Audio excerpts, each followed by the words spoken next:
Aujourd'hui, je vais vous partager une liste d'actions qui pourraient pleinement profiter de la baisse des taux. En termes d'actions, il y en aura pour tous les goûts, car n'oublions pas une règle de construction patrimoniale essentielle. Tout bon capitaliste qui se respecte se doit d'être diversifié géographiquement et sectoriellement. Et une fois la liste dévoilée, je terminerai par saluer la prouesse que vient de réaliser une action PA que j'aime beaucoup, action qui se prête parfaitement à une détention longue durée. Et ça, ce soir, ça va se savoir. Alors avant, parlons du sujet bouillant de la semaine. J'anticipe, non, ce n'est pas le nouveau gouvernement que va mettre en place Michel Barnier. Ça, autant vous dire, la haute finance s'en tape complet.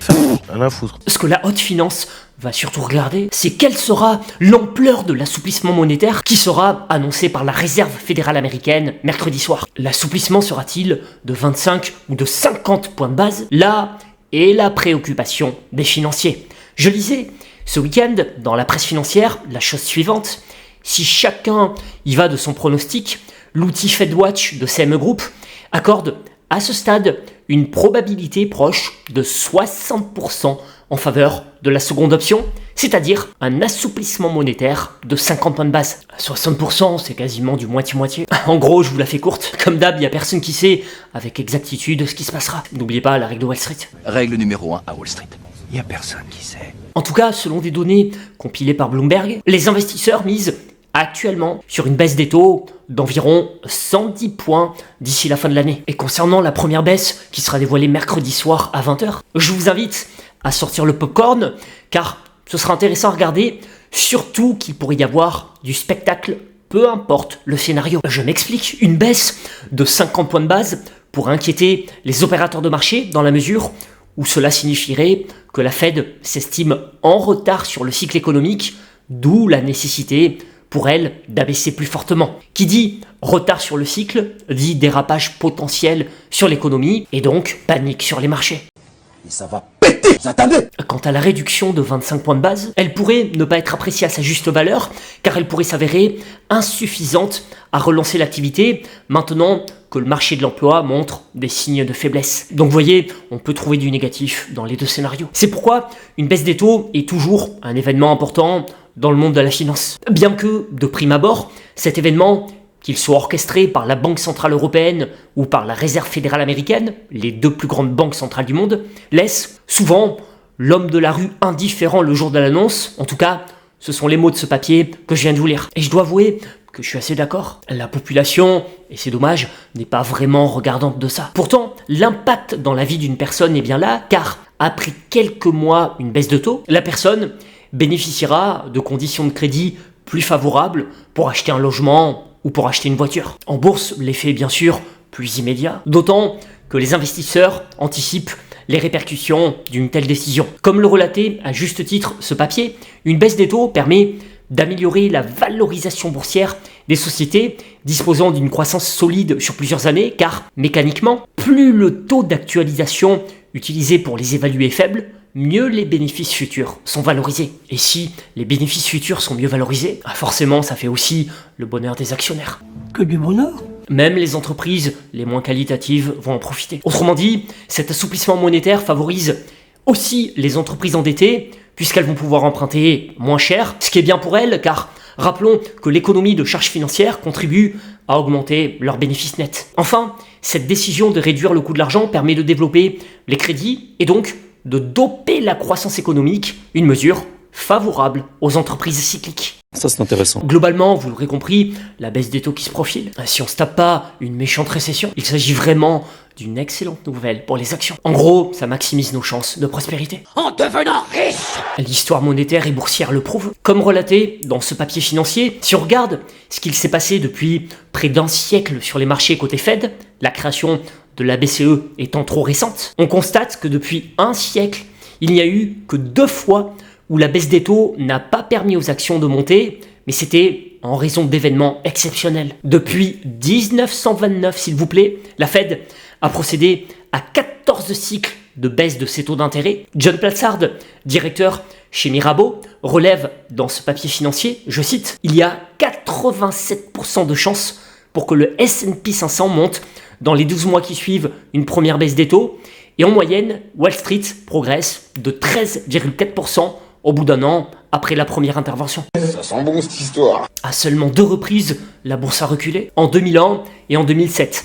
La première fois, en raison de l'éclatement de la bulle d'Internet et des attentats du World Trade Center à New York le 11 septembre. La seconde, du fait de la crise financière qui conduira, entre autres, à la faillite de la banque Lehman Brothers. Pour être plus précis sur le comportement à venir des secteurs lors d'une intervention de la Fed, il faut distinguer 2 cas de figure.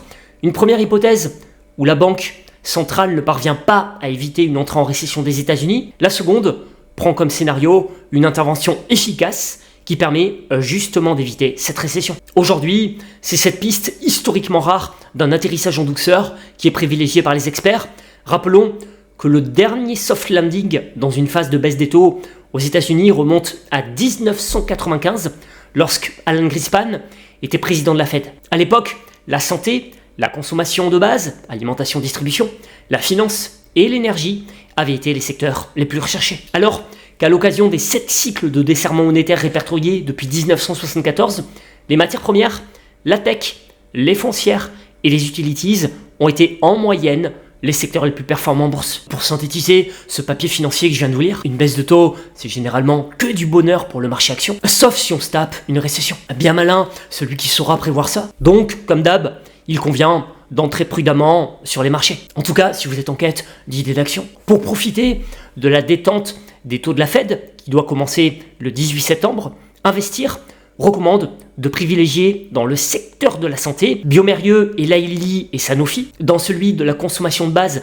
Danone et Walmart, dans l'énergie Technip Energy, dans la finance AXA et BNP Paribas, dans les foncières Gecina et enfin dans la tech Microsoft. Voilà 10 actions qui selon ce papier devraient profiter de la baisse des taux à venir. Pour ma part, sachez que sur les 10 actions recommandées, j'ai juste un reliquat de position sur Microsoft. Par contre, je les trouve toutes pertinentes d'un point de vue fondamental et en plus, ce que j'apprécie avec cette liste de 10 actions, c'est qu'elles assurent diversification géographique et sectorielle. Au passage, pour les nouveaux en recherche d'un compte bourse, vous aurez jusqu'à 100 € de frais de courtage offerts chez DeGiro avec mon lien en description. Allez, à présent, j'aimerais dire un mot sur l'action PEA Virbac qui affiche ce lundi 16 septembre une des plus fortes hausses du SBF 120 après avoir publié une marge record au premier semestre, ce qui s'applaudit.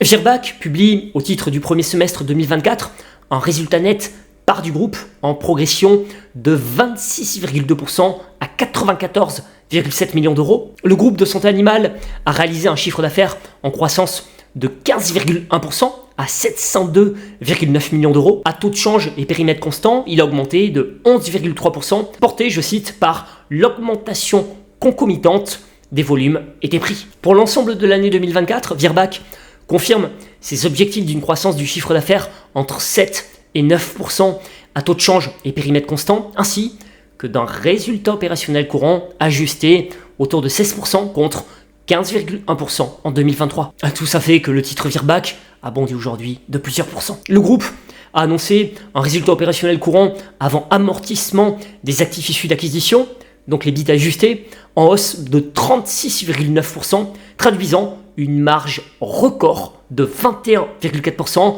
en amélioration de 340 points de base, a même souligné TP ICAP Midcap. Du coup, TP ICAP Midcap a relevé son objectif de cours sur le titre à 395 € et confirmé sa recommandation achat. Optimisme que je partage totalement. Me concernant, je vous avais partagé une opinion acheteuse sur cette action PA en août dernier dans cette vidéo YouTube. Une recommandation acheteuse avec analyse à l'appui avait également été partagée dans ma newsletter, promenez en description.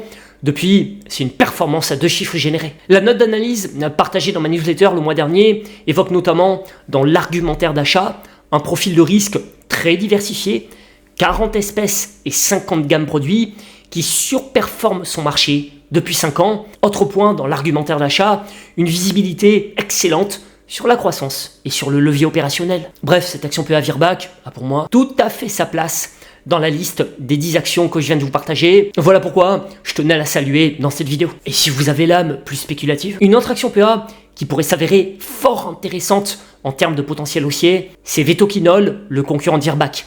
L'action subit actuellement une belle pression baissière suite à sa dernière publication qui n'a pas vraiment séduit, ce qui perso a tendance à susciter mon intérêt. Le laboratoire vétérinaire Vetoquinol étant positionné sur un secteur structurellement porteur, par ailleurs, l'entreprise reste de belle qualité sur le plan fondamental, donc pour moi, ce récent repli est davantage perçu comme une possible opportunité. Ce que j'aime avec la santé animale, c'est que c'est un secteur où il y a une certaine récurrence des revenus. Si demain, votre animal de compagnie a besoin d'un traitement, que l'on soit en récession ou pas, peu importe, vous devrez survenir aux besoins de votre animal. C'est ce qui en fait pour moi une de mes typologies d'actions préférées. Bien sûr, c'est une opinion qui m'est personnelle. N'hésitez pas à partager vos actions préférées du moment et surtout à partager votre ressenti sur le devenir des marchés. Concrètement, est-ce que selon vous, on s'oriente ou non vers un atterrissage en douceur de l'économie? Car je rappelle que notre degré de prospérité en dépend totalement. Merci pour votre suivi, belle semaine à tous. Et comme d'hab, je compte sur votre like si vous avez apprécié.